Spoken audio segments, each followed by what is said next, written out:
The biggest thing I think I can give people on the structure without them having to know how to structure. And without a full day's course. In a nutshell is what's on your W-2 is what matters.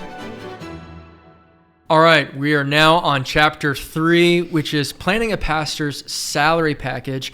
And you say it's what's on your W-2 that counts. Tell us about it. Yeah, this, like I was saying, this could be a whole day seminar, and you would just roll your eyes, and that's why you really don't want to go through one of those because, after a couple minutes, you're just rolling your eyes saying, I don't want to know this crap. Doesn't somebody know this stuff that I can just talk to? There's a lot. That's there. Us. Because it is, the hard part with the salary package is it's definitely individually specific by the pastor. Mm-hmm. I went into a mega church with 18 pastors on staff, and I talked to all 18. There's probably 6 different tax preparers, that represented them, and all of their stuff was wrong, differently, but it was all wrong. And wrong from the standpoint of their salary package wasn't structured in the most efficient, effective way to save the pastor the most money. Mm. Sometimes it was their taxes were done wrong because they didn't pay in the right amount of Social Security tax, or they didn't pay in. So when I went, I always love going in and analyzing a person's taxes and tell them, I can save you X, and it's usually $3,000, $4,000, $5,000 a year. But there's also the times when I go in and say, you didn't pay Social Security tax on your housing. You didn't pay self-employment tax on your, and it's self-employment tax, not Social Security tax. Yep. And it costs them $4 or $5,000. But then I can show them how to view their expenses and have that as a subtraction from their Social Security taxable income, and it usually offsets. Mm. And thereby, they can start doing their taxes correctly and not changing how much they're paying, or not as much. Mm-hmm. It reduces the impact. Because the housing allowance is misunderstood, the 403B is misunderstood, and ministry expenses are misunderstood. And those are the 3 most important things. And they're all individually specific. Okay. If you're a music pastor and you've got a studio in your home where you do all the recording for the church and all that, are you writing that off? If you're a visitation pastor, you might not turn in your mileage. Do you realize you can still write off that mileage? Now, it's changed as an employee of the church, and you can't itemize deductions and take pastoral expenses as an itemized deductions. They still have that form out there, the 2106, for employee business expenses. And if you're in the Social Security system, you fill that out with all your ministry expenses. And most churches don't reimburse them because, again, 95% of the churches are small. They can't afford to. Well, if 80% of your life is ministry, how come 80% of your mileage is? And that's how the IRS looks at you as a representative of the church and the community. So why don't you? So if you keep track of your mileage on your calendar, I tell them, get a Google Calendar. Write the odometer reading at the beginning of every month on it. Then you'll know what your total mileage is for the year. And if you ever get audited, you can get your oil change receipts from the oil change place, and that's an outside third party. But at least it gives you a good shot at validating things. And then use your Google Calendar as an activity log. And then if you get audited, you can recreate and put the mileage in where you need to. But the IRS doesn't have any real problem with a pastor that's actually in that type of ministry taking 80% of their miles.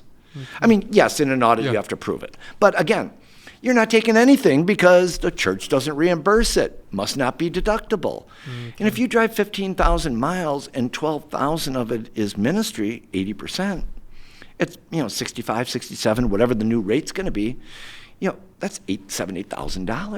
Mm-hmm. If your church requires giving either to the denomination or the church, or they could review your blah, blah, blah, and take away your credentials or whatever, it's required giving. That is deductible from your Social Security taxable income. So like the Assemblies of God, they have to give 10% to the district. That is deductible from your Social Security taxable income. So in this case, that pastor, $8,000 in mileage, $7,000 required giving, and a couple thousand of ministry expenses for daycare, for ministry. Okay. Deductible from your Social Security taxable income. That's very helpful. Cell phone, I'm taking that note right now. Exactly. You don't know how many pastors have said that. So yeah, you spend a couple $100 a month. That's $2,400. That's $400 or $500 just in that alone in saving and self-employment tax. Well, you're exempt from Social Security, so you're one of those bad guys that should have never done that. Yeah. We're told wrong. But anyway, which is why I'm talking to you now. Exactly. So. But all of these expenses, if you're in the Social Security system, reduce your Social Security taxable income at 15.3%. So if you have $15,000, that's $2,200 and some dollars every year for the rest of your life, just on that alone. Now your 403B, if you contribute to a 403B, unlike a normal employee who has a 401k,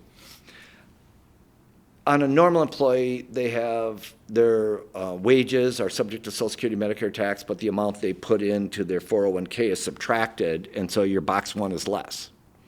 Well, for a pastor in their 403B, it reduces all of it. It reduces, because you don't have box 3 and 5 for Social Security and Medicare tax. It reduces box 1. So you're not paying the self-employment tax on it either. So unlike a normal employee that, pays the Social Security tax on that and Medicare tax, as a pastor, you don't. So you're getting that. You're making 7.65% or more than everybody else that contributes to your retirement plan. And then, if you still have your credentials and you retire as a pastor, you can take out of your 403B tax-free based on how you set your retired minister's housing allowance. It could be $250,000 over your lifetime. Wow. And people just don't understand it. So if you're a bivocational pastor, my God, if you're doing your $20,000 in your 403B, switch it over to your ministry, and it's not subject to self-employment tax, not subject to income tax, and you're going to save the 7.65%. Yeah, that's good. So what would be a main, coming out of this chapter 3, what would be one action step that the reader could take? Okay. The biggest thing I think I can give people on the structure without them having to know how to structure. And without a full day's course. In a nutshell is what's on your W-2 is what matters. And you got to remember, in the different sections of your salary package, there's salary, housing, retirement, and benefits. They're taxed differently. Benefits are usually tax-free. 403B is tax-free. Housing allowance is income tax-free, but subject to self-employment tax. And your salary is subject to income tax and self-employment tax. So if you're going to use your brain at all, you're going to want to, you don't want to publish it maybe, and, but you're going to structure it based on what's not taxable first. Especially in a bivocational setting or in a small church setting that's trying to grow into being able to pay the pastor what he deserves or what he's worth. So you start with the benefits, then you start with reimbursement of expenses, then you start with 403B, then you go to the housing allowance, and then the rest would be salary. Okay. Well, by that time, they're making enough to withhold and actually pay their taxes. So it's very important to look at how the different parts of a salary package are taxed and try to maximize that as you're growing into paying your pastor. So pastors, administrators, the one thing you want to do when you're structuring a salary package is take the pastor's situation into account and try to utilize how these components are taxed when you're structuring their compensation, going from what's not taxed first, and when you can start affording to pay them more, go into the stuff that's only subject to Social Security tax, the housing, or then salary. But structure it in a way where it benefits the pastor, and you'll really be doing them a big favor. Wow, that's good.